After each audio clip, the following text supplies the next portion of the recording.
America needs radical reconstruction.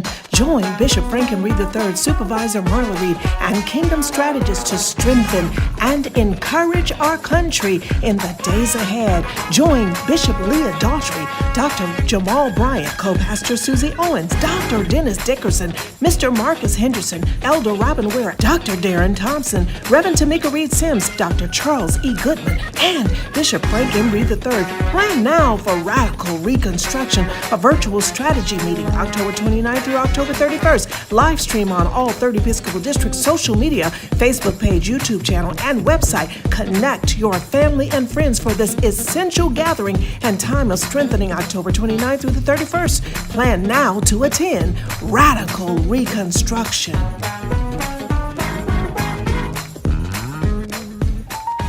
Good morning, and let me start by thanking everyone across the entire 3rd Episcopal District for your support in our voter engagement initiative for 2020. The overwhelming support we received from our Episcopal leadership team, Bishop and Supervisor Reed, from our incredible presiding elders, our powerful and prophetic pastors, our loyal laity, marvelous missionaries, and exciting young people have helped the 3rd Episcopal District pursue the goal of having 350,000 voters engage on or before November 3rd. I want to thank you because you have taken time during the past 3 months to phone bank, to text, to email, and some of you have even knocked on doors to let everyone across Ohio, Western Pennsylvania, and West Virginia know that your voice and your vote matters. As we come now to this final day of our 3rd Episcopal District planning meeting, Bishop Reed decided that he wanted to have someone come in and really help us go across the finish line. Help encourage us, direct us, and empower us to see our way even past 350,000 voters.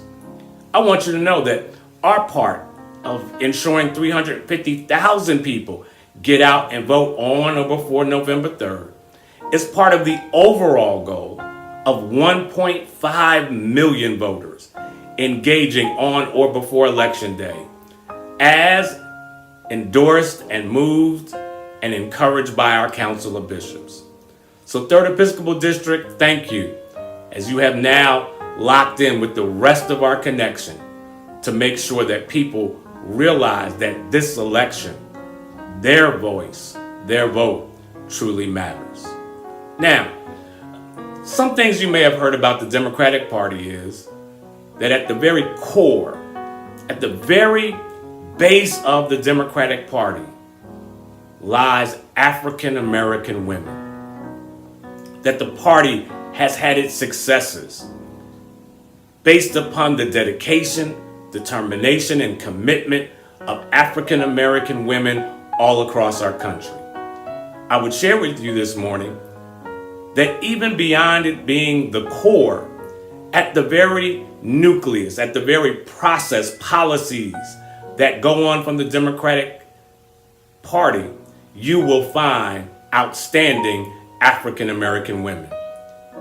When you think about Fannie Lou Hamer, think about Shirley Chisholm and Barbara Jordan, the incredible work and foundation they have laid.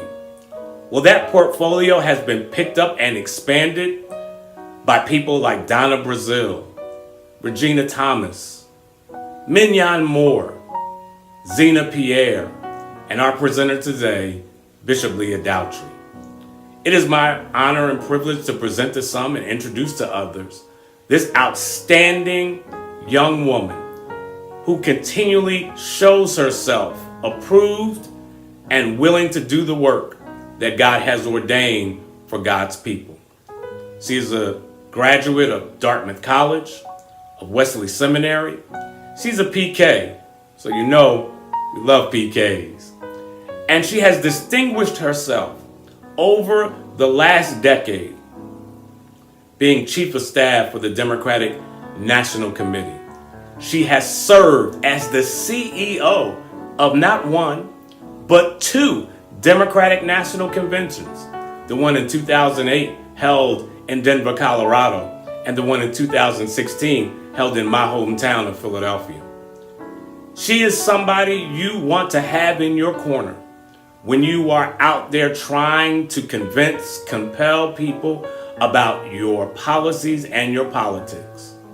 But it is adjoined and really undergirded by an unwavering commitment, love, faith in Christ Jesus.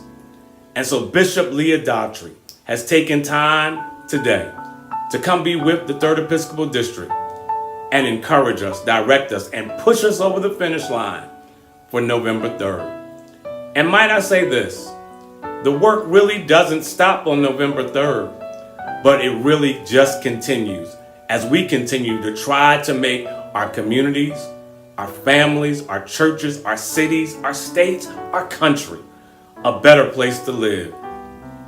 And so, please help me welcome, with a big 3rd District welcome, Bishop Leah Daughtry. Grace and peace, my sisters, my brothers, family. Grace and peace to you from God, our Creator, and the Lord Jesus Christ. To Bishop Frank Reed, my friend, my brother, my colleague, thank you so very much for this invitation to share with you and our colleagues in the 3rd District this important weekend. We give honor to God, who is the head of our lives, and in whom we live, move, and have our being. I bring you greetings from the House of the Lord churches, where I have the great blessing of serving as the presiding prelate. I am touched and honored and happy to be with you today in this final weekend leading into our election day. And actually, it's been election season as people across this country have been voting for weeks now. So election day is really the culmination, and really not even then, because there will be absentee ballots and others to be counted. And so this season is coming to an end, and that you are meeting this weekend, the significance of that is not lost on me. I've been asked to share some thoughts with you about how we fight for this American democracy, what our role is as people of faith, as people of values, as believers, and to share with you some thoughts about what you can expect to see this week, and how I wish that I was with you and could be in conversation with you to see your eyes and your faces and your smiles as we dialogue with one another. But that day will soon come. And I hope that when we are past this current moment, this pandemic of COVID-19, that you will give me the great privilege of coming to share with you again in person. So I want to dive in to this discussion about our American democracy as we approach the culmination of this election season. I want to talk a little bit about why this is important, and some of this is probably redundant for many of you, as I don't think any of us underestimate the importance of this particular election season. Over the last 3 years, with the leadership that we have had in the White House and in the United States Senate, and for some of us in our state houses, we have seen what can happen when apathy in our communities is allowed to run rampant and to make decisions for us, when those who don't vote outnumber those who do vote. And we have been living with the consequences ever since. Now, I know we're at a church conference, and so we're 501c3s, and so I'm not supposed to, and I'm not going to jeopardize our standing by telling you who to vote for. But I just want to rehearse for us some of the challenges that we are facing in this moment. Because I think if we understand the challenges, we understand what we need to do to secure our future and the future of our children. What's at stake for us right now is a resolution to COVID-19. It's running rampant across the country. And I know there are some who think that this was inevitable and that there wasn't much to be done, but I would respectfully disagree. I believe that leadership from our nation's government, active, proactive, strong and decisive and early leadership from our president and his government would have made the difference. As I record this, more than 225,000 people have lost their lives. You probably know some of them. They are our sisters, our brothers, our aunties, our uncles, our fathers, our mothers, our husbands, our children. They're not nameless, faceless numbers. They're real people with real lives and real relationships, and their loss is felt deeply in our communities, in their families, as wife reaches for husband, as husband reaches for wife in the middle of the night, as children call for their parents, as we give last rites as preachers from the hospital window, as people are left to die alone. But COVID-19 has exposed other challenges in our communities. And so we have to deal with the inequities that are made so very apparent in our healthcare system. We live in a nation where your healthcare is attached to your employment, and it shouldn't be so. So if you have a good employer who pays a good wage and provides good insurance, maybe you fare a little better. If you have an employer who doesn't provide insurance, then you're relegated to emergency room medicine. Or if you're like me, a small business owner with the means to buy insurance, there'll be no health insurance company that takes you because you're not worth the risk all by myself. Obama was instrumental in passing the Affordable Care Act, which leveled the playing field somewhat and allowed folks like me to get health insurance. But this government we have now has spent its time trying to repeal the Affordable Care Act. And that will mean that people with pre-existing conditions, asthma, diabetes, high blood pressure, heart conditions, COVID, will not be able to get health insurance. Those of us who have young people on our insurance under the age of 26, they'll be thrown off and it'll go back to what it was. Healthcare is at stake. The environment is at stake as we watch the fires rage in California, as we see the hurricanes. I think we're up to Hurricane Zeta now this year already. Zeta, we're in disease. As we see the oceans rising, creation care is on the ballot, is at stake this year. Good schools for our children. We see this in COVID, where all of our children don't have equal access to education. Will they be a year behind? What about poverty? What about criminal justice reform? What about clean air and clean water? What about safe policing? What about gentrification? What about housing? What about a fair living wage? This is what is at stake in this election cycle. And those are just the federal issues. There are any number of candidates running down ballot that affect the day your trash gets picked up.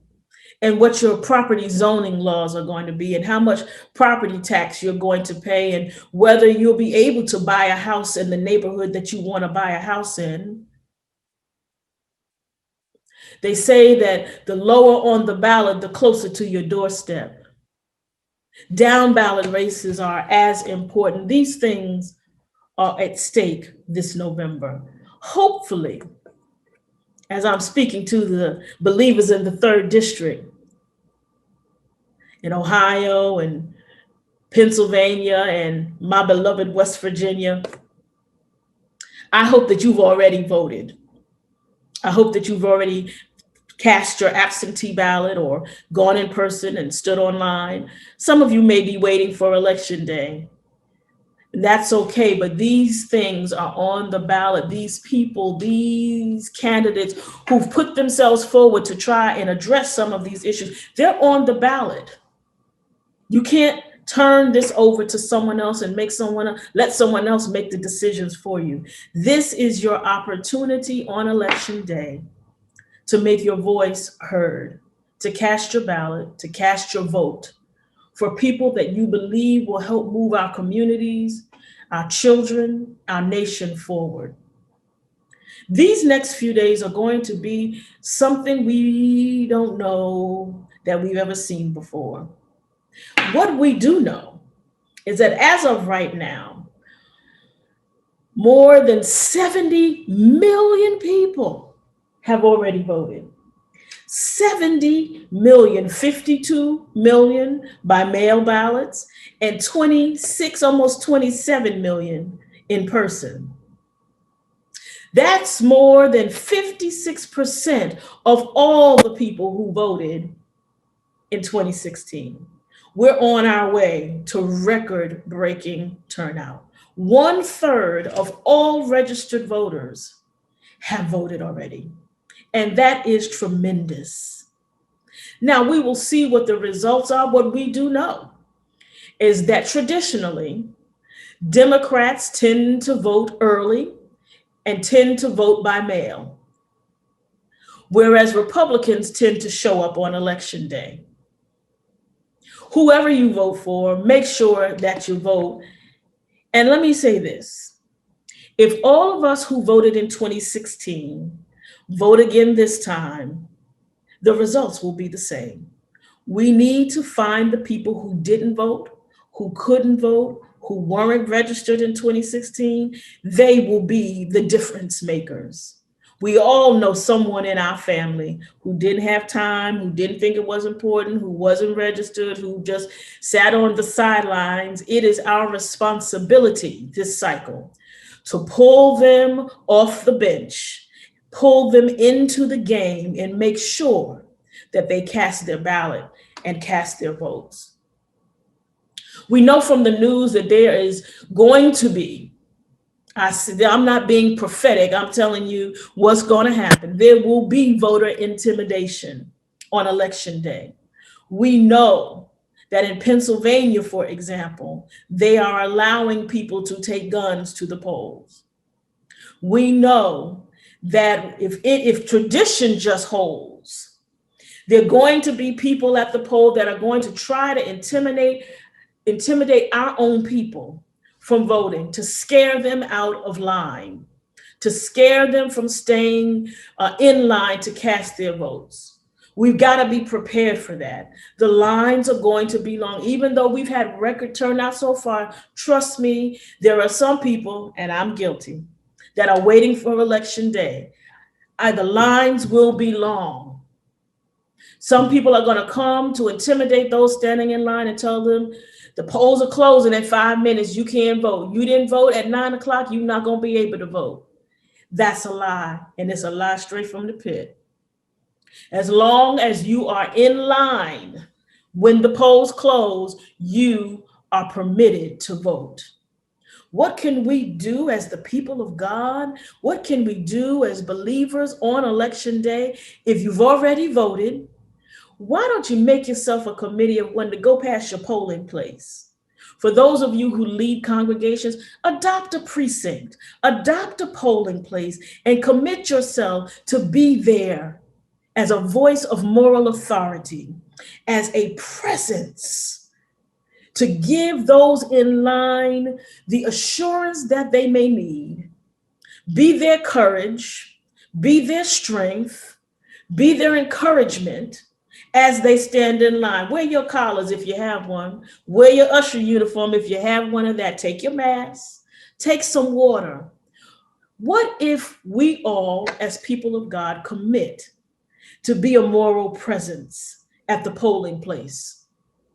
Not with the answers, not to start a fight, not to end a fight, but to say we are here with you as sentinels, as watchers on the wall, and we will stand here to make sure that people stay in line and vote safely.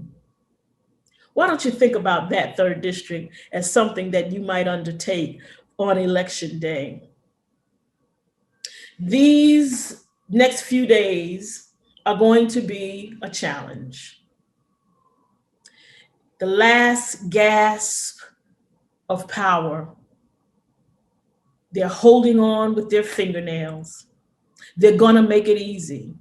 And who would expect anything different? After all, this is for all the Demarbas. This is for all the power. This is for everything they stand for, and their power is not going to just walk away.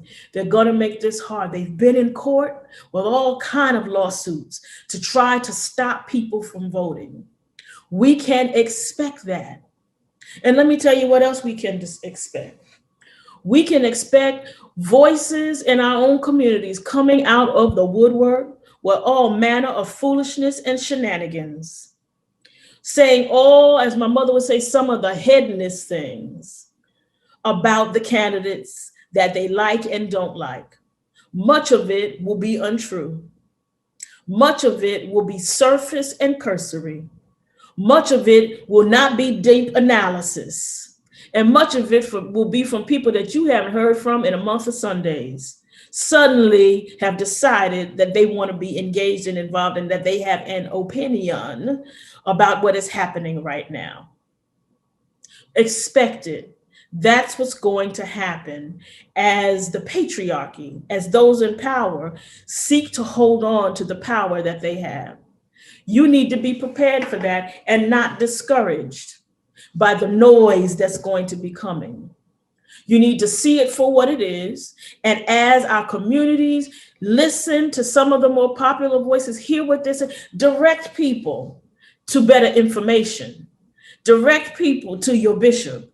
Direct people to your office where they can help you with resources that will get you the right information about how to understand these issues so that you can fight the enemy with appropriate information. What we're also going to see, and what we've seen so far, if I may use one example of 50 Cent, the rapper turned actor, who has announced last week that he was going to be backing a particular candidate because he was concerned about his tax situation. And he didn't want to pay more taxes, and that was problematic for him. Now, who wants to pay more taxes? None of us. However, let us keep sight of the fact that there are many in our communities who don't make enough money to even have to file taxes. What about them? What about those of us the taxes benefit our roads and our bridges and our schools? What about them? My concern with 50 Cent is not that he has an opinion on the situation, but that his opinion is grounded in his own selfishness and in his own pocketbook. And he would rather base his entire decision about what he wants to personally pay for taxes, as opposed to what will benefit the community from which he has come. We know as believers that our first priority must be to reflect the word, the will, and the way of God. God calls us as believers to community, to care about our neighbor, to look out for the widow, the orphan, and the stranger, to take care of the other more than we take care of ourselves, to love our neighbor like we love ourselves. That's our mandate. So what are the policies? What are the legislation? Who are the people that are going to help me take care of the widow, stranger, and orphan, who are going to help me love my neighbor, who are going to help me ensure that my neighbor and by proxy myself live the full and abundant life that God created for me? Now I can pray about it. Absolutely. And listen, I'm Pentecostal. We love an all-night prayer. I'm good at it. I'll pray all night. Yes, I will. Trained up in it. I love a prayer. But sometimes, as James says, faith without works is dead. It requires us, the times require us to pray with our feet. March ourselves to the voting booth. March ourselves to the food bank, to the clothing closet, to wherever we need to be in order to bring the full and abundant life, to support our neighbors, to see about the widow, the stranger, and the orphan, the least of these. That's our mandate. That's what pushes us. That's what guides us in the decisions that we have to make on this election day. So I want you to be vigilant. What's that verse? Be sober, be vigilant, for your adversary, the devil, lurks around seeking whom he may devour. Don't be one of the ones that is devoured for lack of knowledge, for lack of awareness. Be clear. And if you don't know, it's okay to say you don't know. We hope you find some information, but you have a responsibility. We have a responsibility as believers, as God's handiwork on this earth, to fight for the things that will bring about the justice, the mercy, the grace, and the love of God right here on earth. So I know you voted. Now go get 10 people. Call 10 people and ask them, have they voted? Do they have a plan for voting? And then ask them to call 10 people. Now, you know, it sounds like a lot of people, but listen, Black people, we know we don't do anything alone. We roll in the pack. If we say come over, 10 people are coming. We're not doing coming over in these COVID times, but we are a communal people. We can rattle off 10 people in a shake of a stick. Commit yourselves to be a committee of one, to find 10 people in your circle and ask them, have they voted? If they haven't, when are they going to vote? Do they need a ride? Do they need a companionship? Do they need information? Do they need a voting place? Do they need voting information? If they need to know where to go vote, very simple, go to vote.org. www.vote.org. If you go to vote.org, you can learn whether your registration is active. You can get registered if you're not. You can find out, as some of my friends have found out, they thought they were registered. They went on vote.org and learned that they had been kicked off the rolls. They had enough time to register and get that straight. It will tell you your polling place, whether you're early voting or whether you're voting in person. It will tell you your drop box location if your state is doing drop boxes. Vote.org is very simple to remember and very simple to hand out to people as you are calling your 10 to get them to the polls. But let me tell you this, once we get past Election Day, and let's be prepared for the possibility that we will not have a result on election night. Given the fact that 52 million people, as of right now, have voted by mail, and in many states, the Board of Elections cannot begin to open those mail ballots until election day. Some of them cannot begin to open their mail ballots until election night. We may not know the final results on election night. Let's not be in a panic. The other side is going to say, oh my goodness, it's been stolen, it's been rigged. Our mantra has to be count every vote. Count Every vote. We're not going to be concerned if we don't have the results that night. Maybe we will, maybe we won't. What we want is count every vote.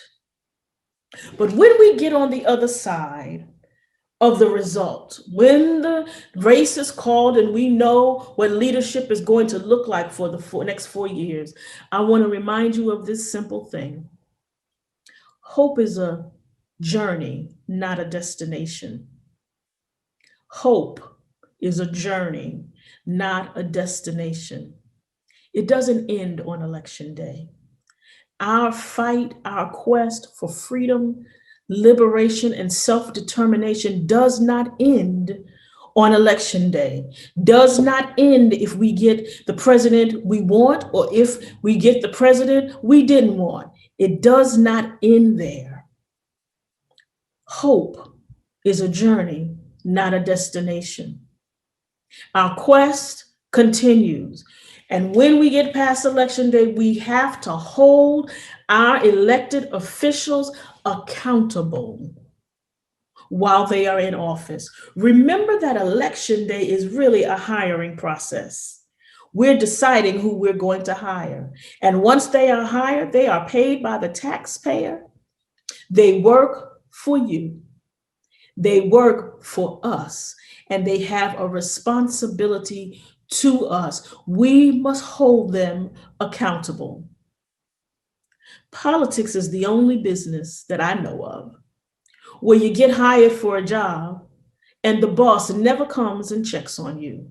What job have you had where you get hired and nobody ever comes and says, how you doing? Here are your goals. How you doing against the goal? Here's what I asked you to do. Did you do what I asked you to do? In politics, we elect people, we hire them, and then never see them again. And the next thing we know is election day, and then we make another decision about whether we want to keep them or not. I want to challenge you to a new way. I want to challenge you to make your elected officials accountable. Make sure that the person you vote for, the person who you are hiring, the person who works for you once they are sworn into office, understands that you, Sally Jones, you, Bob Smith, you, Deacon Jones, you, Missionary Smith, you are the boss. And they ought to know your name. Do you know your boss's name at work? When you go to work, you know who the boss is? You know what their name is? These elected officials, the one you voted into office, they ought to know your name. Introduce yourself. Go to the office. Make an appointment. Let them know the issues that you care about and the issues that you're going to be grading them on. And when they see you coming, they ought to say, uh-oh, here comes Elder Watson. Here comes Pastor Miller. Here comes Bishop Smith. I know that they care about schools. I know that they care about gentrification. I know that they care about poverty. I know that they care about criminal justice reform. So let me do the mental calculation in my head so I can tell them what I have been doing on the issues that they care about, lest they fire me on next election day. Hope is a journey, not a destination. If we think that election day is the end, then it will be the end. And we will not hear any more from the people we've put in office. But if we understand that freedom, as Coretta Scott King said, freedom is never really won. It is fought and won in every generation. Changing our communities, bringing about self-determination and liberation and to our communities is a long arc. It takes time. It takes our investment of energy in order to bring about the things that our children will need in order to live abundant lives, in order to see America be what we need it to be for our future. So make yourself known to your electeds. And as I close, I just want to encourage you. Think about the issues that you care about. Think about your responsibility as a believer to reflect the grace of God, the mercy of God, the justice of God. Think about the values that our holy text instills in us and fuels the way that we live on earth, the way that we treat each other, the way that we love each other, the way that we care for each other. What does Jesus ask us to do? To love our neighbors as ourselves. Those are the values that should be driving us as we make our election decisions. I'm not saying that any candidate ought to be Jesus, or that the candidates' platforms are subject to a call meeting to discuss. No, but I am saying that the values of Jesus, the values of our text should inform us, should guide us around how we think about bringing the kinship of God here on earth, making the reign of God right here on earth. We have a lot of work to do, brothers and sisters, even after Election Day. But I want to remind you of the words of Harriet Tubman. This is not going to be an easy journey. It's not going to be a short journey. It's not going to be a quick journey. But Harriet Tubman said, when you hear the dogs barking, keep going. When you see the whites in their eyes, keep going. When you see the guns, keep going. If you want a taste of freedom, keep going. Keep going. Keep going. The Lord bless you, and we'll see you on the other side.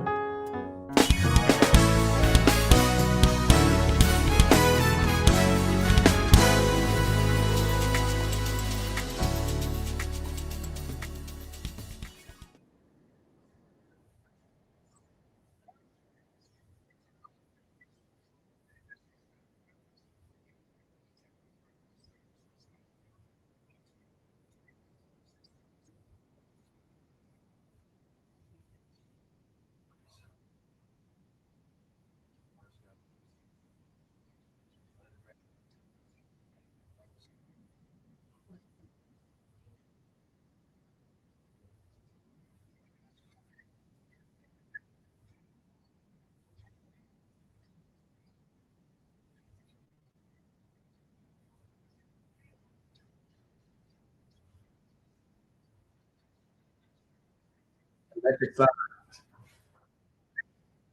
Electric fly. Cha-cha fly.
America needs radical reconstruction.